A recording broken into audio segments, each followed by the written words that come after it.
Welcome to వార్త. నేను దేవా. టీఆర్ఎస్ చీఫ్ కవిత సింగరేణి బాటలు అయితే మాత్రం దాదాపు 5 రోజుల నుంచి పర్యటిస్తున్నారు. అంటే సింగరేణి బాయి బాట అనే కార్యక్రమంలో భాగంగా నేడు 5వ రోజు కూడా పర్యటించారు. ఈ నేపథ్యంలో అంటే అటువైపు కాంగ్రెస్ ప్రభుత్వంపై అయితేనేమి, ఇటువైపు అంటే గత ప్రభుత్వం బీఆర్ఎస్ అయితేనేమి తీవ్ర విమర్శలు చేస్తున్నారు. ప్రస్తుతం మనతో పాటు కాంగ్రెస్ మహిళా మాజీ అధ్యక్షురాలు సునీతారావు ఉన్నారు. చెప్పండి మేడం, ఒక పక్క నుంచి కవిత దాదాపు మొన్నటిదాకా 10 సంవత్సరాల పాటు తనే ఎంపీ కింద ఎమ్మెల్సీ కింద చేసింది. కానీ ఇప్పుడు మాత్రం గత ప్రభుత్వాన్ని, ప్రస్తుత కాంగ్రెస్ ప్రభుత్వాన్ని విమర్శలు చేస్తుంది.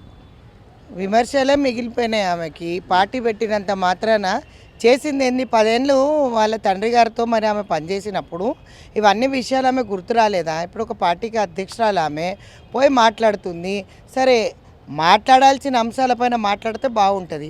ఇప్పుడు అక్కడ పోయి నువ్వు మాట్లాడినా కూడా ఎవ్వరు కూడా ఉపేక్షించరు. ఎందుకంటే గతంలో మీరు చేసిన అన్యాయం, మీరు దోచుకున్న సొమ్ము, అవి ఎక్కడెక్కడ ఉన్నాయనేది లెక్కలన్నీ నువ్వు చెప్పి ముఖ్యమంత్రి వారిలకు రేవంత్ రెడ్డి గారికి ఒకటి ఇవ్వమని చెప్పిన, నేను నోట్ ఇవ్వమని చెప్పిన.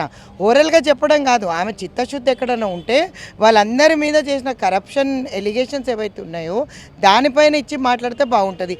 ఇక్కడ ఎన్ని పర్యటనలు చేసి కాంగ్రెస్ మీద దుమ్మెత్తి పోసే కన్నా ఈరోజు నిన్ను ఎవ్వడు నమ్మడు. ఫస్ట్ ఆఫ్ ఆల్ ఎందుకంటే నీ స్టాండ్ ఈరోజు నువ్వు బయటకు వచ్చి నిలబడ్డావంటే నీ తండ్రి పాపం నీ కోసం ఉన్న ఎంపీలందరినీ కూడా తాకట్టు పెట్టేసిండు ఆ రోజు. కాబట్టే ఈరోజు అంతమంది ఎంపీలు గెలిచిండ్రు బీజేపీలో. ఈరోజు మీరు మాట్లాడితే ఎవరు నమ్ముతారు? మీరు ఎన్ని మాట్లాడినా ఎన్ని చెప్పినా కూడా ప్రజలు ఉపేక్షించరు, నమ్మరు. కాబట్టి మీరు ఏదో ఇప్పుడు పార్టీ పెట్టినా కదా, అధ్యక్షురాలుగా ఉన్నా కదా అని చెప్పేసి అని ఎట్లా పెడితే చెడామెడా మాట్లాడితే ప్రభుత్వం చేసే కార్యక్రమాలు, ప్రభుత్వం ఏమి చేయాలి, ఎట్లా చేయాలి అనేది మాకు ఒక ఆలోచన ఉన్నది, దానికి ఒక ఎజెండా ఉంది. దాని ప్రకారం నడుచుకుంటాం. మేము మాట్లాడినంత మాత్రాన మాకేమీ కూడా చీమ గుట్టినట్టు కూడా ఉండదు అని చెప్పినాను. మీనాక్షి నటరాజన్ నామినేషన్ తిరస్కరణకు గురైన నేపథ్యంలో అంటే కాంగ్రెస్ బీజేపీ బీఆర్ఎస్ మాత్రం కాంగ్రెస్లో కోవట్లు ఉన్నారు, కాంగ్రెస్ దీని వెనకాల కుట్ర చేసిందని ఆరోపిస్తున్నారు కదా. చూడండి, ఇది చేసిందంతా బీజేపీ వాళ్ళు. సరే, కాంగ్రెస్లో కోవట్లు ఉన్నారా లేదా అనేది రాబోయే కాలంలో తొందరలోనే తెలుస్తుంది. కాంగ్రెస్ వాళ్ళు చేసిందని అయితే నేను అనుకోను. సరే, ఎవరికి ఏదేమైనప్పటికీ ఎంక్వైరీ చేస్తుంది హైకమాండ్. ఖచ్చితంగా ఎవరన్నా అట్లాంటి వాళ్ళు ఉంటే చర్యలు తీసుకుంటారు. సో నేను అనేది ఏంటంటే బీజేపీ వాళ్ళకి అలవాటే ఓట్ చోరీతో పాటు సీట్ చోరీ చేయడం. ఎందుకంటే మోదీ గారి తత్వమే అది కదా. ఇప్పుడు వెస్ట్ బెంగాల్లో ఉన్న ఎంపీలందరినీ తీసుకుంటున్నాడు. ఎందుకు తీసుకుంటున్నాడు? సో ఈరోజు వాళ్ళకు పక్కా ప్రణాళికతోటి ఏ విధంగా స్టాండ్ కావాలి అనేది, ఇండియా అలయన్స్ ఎంత గట్టిగా ఉందో తెలుసు. కాబట్టి ఏ విధంగా వాళ్ళని అందరినీ కూడా స్ప్లిట్ చేయాలన్న ఆలోచనతోటి ఇవన్నీ చేస్తున్నారు. మోదీ గారు పెంచిన ధరల మీద మాట్లాడాడు. ఫారెన్ పర్యటనల, విదేశాల పర్యటనల పైన జరుగుతున్న ఖర్చు మీద ఎవరు కూడా మాట్లాడొద్దు. ఈరోజు జిఎస్టీలు, గ్యాస్ ధరలు పెంచారు, పెట్రోల్ ధరలు పెంచారు, ఇవన్నిటి మీద మాట్లాడారు. కానీ ఒక మహిళల పైన లైంగిక వేధింపులు, అత్యాచారాలు, కిడ్నాప్లు చేస్తుంది కూడా వాళ్ళ ఎంపీలు, ఎమ్మెల్యే, దానిపైన కూడా మాట్లాడాడు. ప్రధానమంత్రి ప్రెస్ మీట్ పెట్టాడు. ప్రధానమంత్రికి దేని మీద చిత్తశుద్ధి ఉందని మాట్లాడతారు చెప్పండి?